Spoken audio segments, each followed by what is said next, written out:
It was a dark and lonesome night.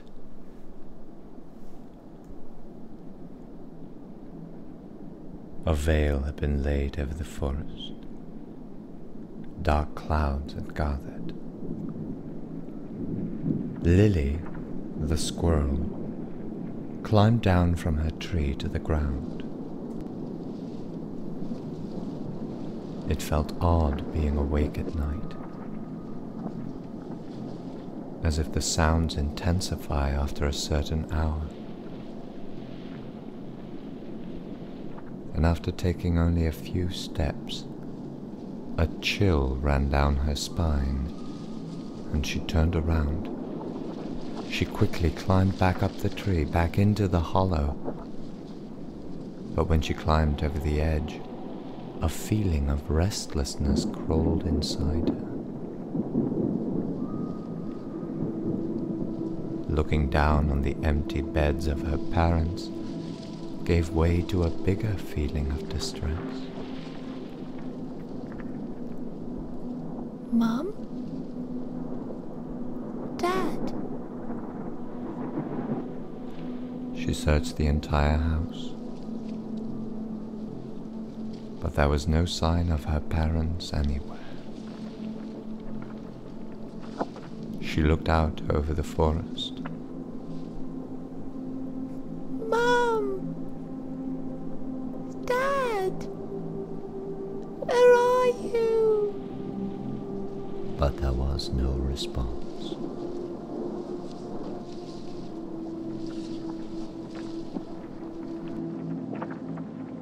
She crawled back into her bed, pulled the sheets over her head.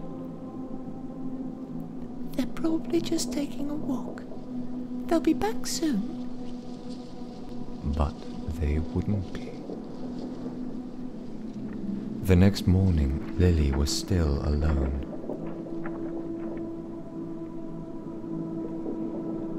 She walked through the entire forest, knocked on everyone's doors, but nobody responded. She was about to sit down and break in tears when she heard a familiar voice behind her. Lilly? Is that you? It was the old badger. He had emerged from its burrow under the ground. Its white stripes were soiled from dirt. Badger! Where has everybody gone? Oh, I don't know. I was taking my usual midnight stroll, but when I returned, everything was like this. I'm happy I found you, though. Together they walked through the forest, when they heard a rumbling noise. It came from far behind them, but they soon noticed it was drawing closer and closer. Lilly, look out!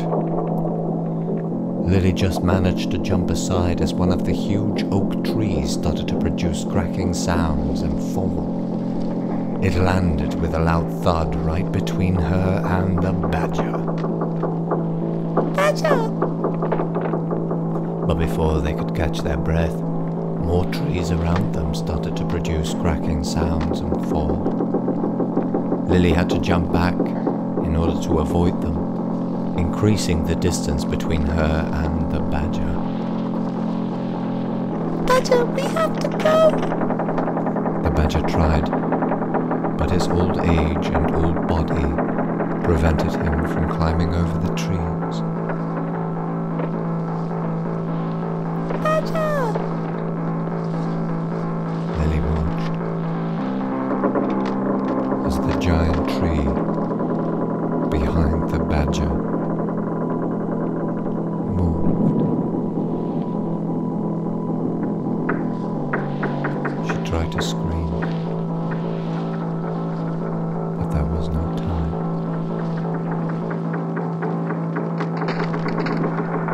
The badger, her only friend,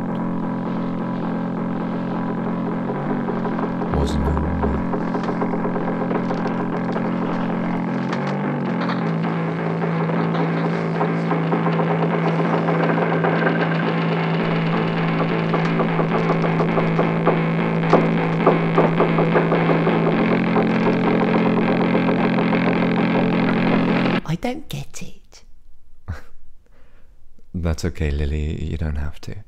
No, but when you say he was no more, then what was he? It doesn't matter, Lily. It's not real. But you said it. Now, well, sometimes we say things that aren't real. Why? Because it helps us to deal with what is real. Like what? Like our problems. And so you lie? In a way, yes. But I thought lying was bad. Well, it is. Until you come to an age when you can learn how to lie responsibly. How you can lie for the greater good, because there's no other way. And ultimately, when you can responsibly lie to yourself. But you always said that the worst lying was lying to yourself. Again, until you learn how to lie responsibly. I don't see the difference. Then you have not yet come to that age. You're vague. I'm happy you still see it that way. Now go to sleep, Lily. Can't you tell me one more lie? It's getting late, and your mum will kill me if you stay up any longer. I won't tell her if you won't. I'll lie. Fine. One more story. But it'll be our little secret. Promise? Promise.